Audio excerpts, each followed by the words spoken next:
Monsieur le secrétaire général des Nations Unies, Monsieur Ban Ki-moon, Monsieur le président du GIEC, Monsieur Pachauri, Monsieur Achim Steiner, Mesdames et Messieurs, tout d'abord, Monsieur Ban Ki-moon, merci très chaleureusement pour vos mots engagés.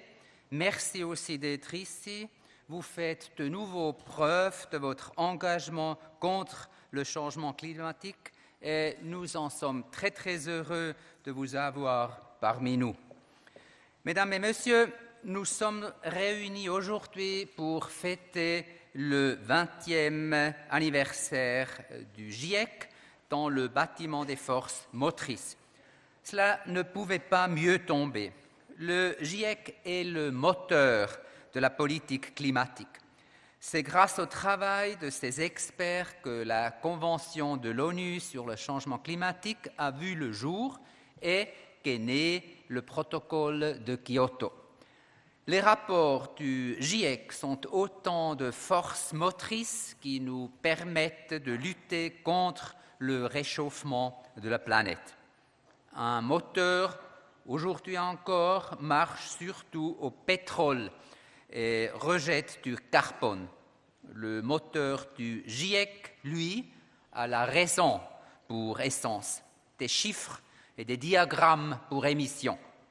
Et nous avons besoin de cette sobriété, car nous vivons dans une société où les intérêts particuliers défendus par de nombreux et riches lobbies l'emportent sur l'intérêt de la communauté.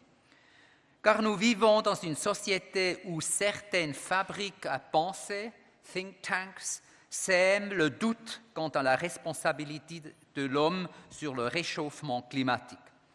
Cette stratégie de désorientation a un air de déjà-vu. Souvenons-nous des incessantes remises en question du lien de cause à effet entre la consommation de cigarettes et le cancer des poumons. Ces stratégies de désorientation du citoyen disposent d'énormes moyens financiers provenant des secteurs de l'économie intéressés.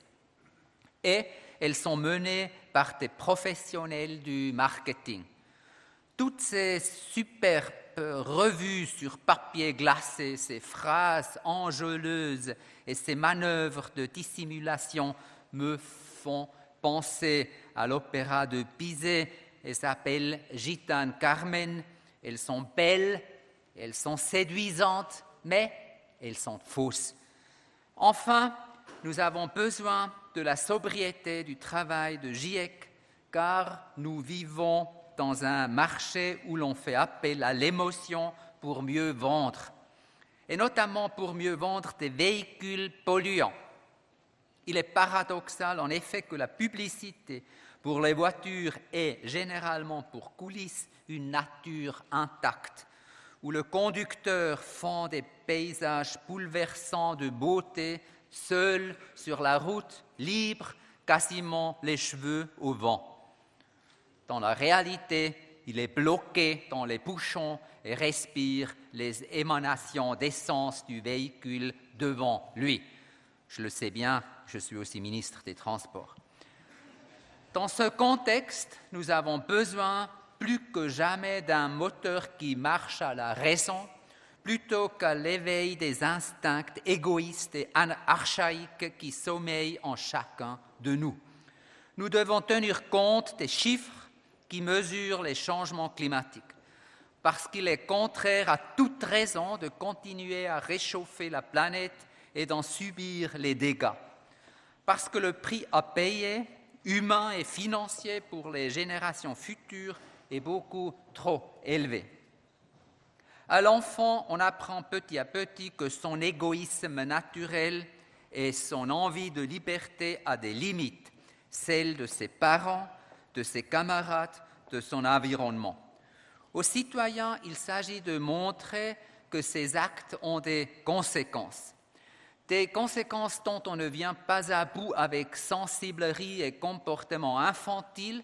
Récemment, un père de famille m'a écrit « Je fais quelque chose contre le changement climatique, je suis allé voir l'ours polaire Knut avec mes enfants au zoo de Berlin.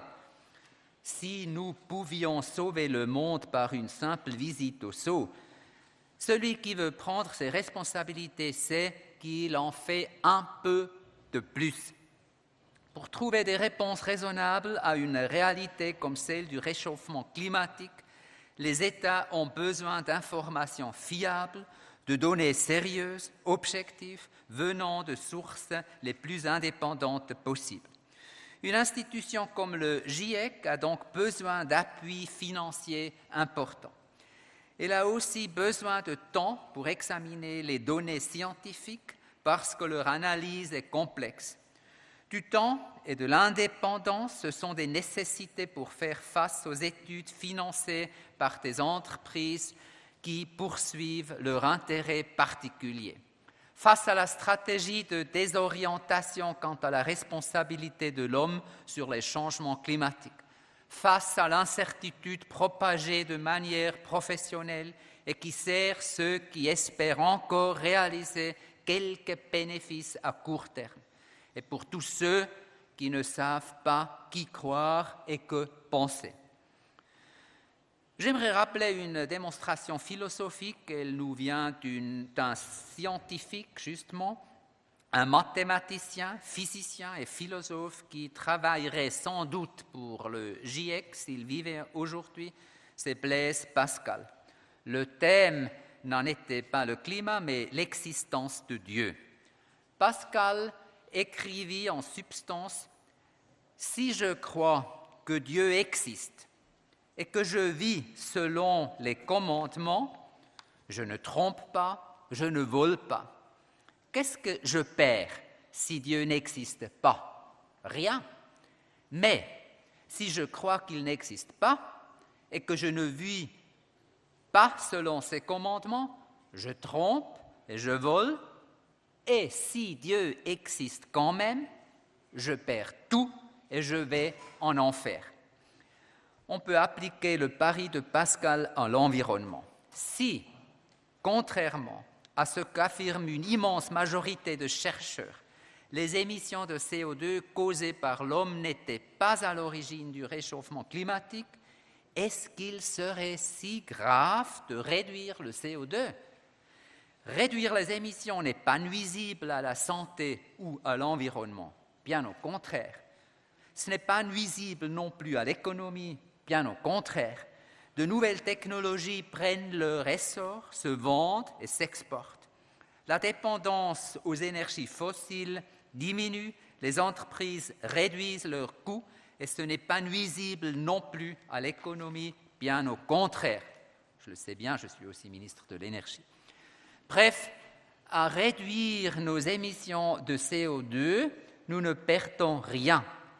Et si l'homme est effectivement à l'origine du réchauffement, ce dont je suis persuadé, nous gagnons tout. J'ai donc de l'espoir, d'autant plus que nous avons de nombreux héritiers de lumière parmi nous, par exemple tous les chercheurs qui travaillent depuis de nombreuses années à l'élaboration des rapports du GIEC. D'ailleurs, la Suisse serait très très honorée si le professeur Thomas Stocker pouvait prendre davantage de responsabilités au sein du GIEC. Mon pays soutient donc sa candidature à la coprésidence du groupe de travail de GIEC consacré aux aspects scientifiques. M. Stocker et l'Université de Berne ont, entre autres travaux forts, les glaces du Groenland, analysent les carottes de glace ainsi obtenues et reconstruisent le climat du dernier millénaire. Pourtant, les seuls résultats scientifiques ne suffisent pas. Le GIEC le sait bien et il agit en conséquence. Et c'est pourquoi j'aimerais le remercier aussi pour son engagement citoyen. Comme un citoyen responsable qui s'engage dans son pays pour l'intérêt public, le GIEC s'engage dans le monde entier. Parce qu'il ne suffit pas d'obtenir des résultats, il faut encore les rendre publics, partout. Le message doit atteindre tous les preneurs de décision et cela veut dire expliquer, éclairer, communiquer. Je sais bien parce que je suis aussi ministre de la communication. Le travail, conséquence de mise en lumière et d'explication du GIEC nous donne de l'espoir, celui de pouvoir lutter contre le réchauffement climatique. Tous, nous voulons faire tout notre possible pour y parvenir.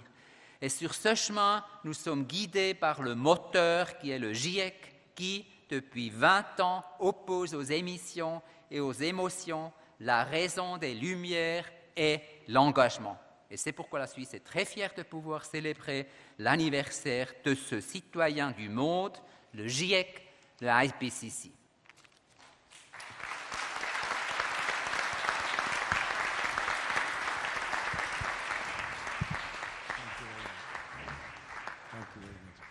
Mr. Michel Giraud.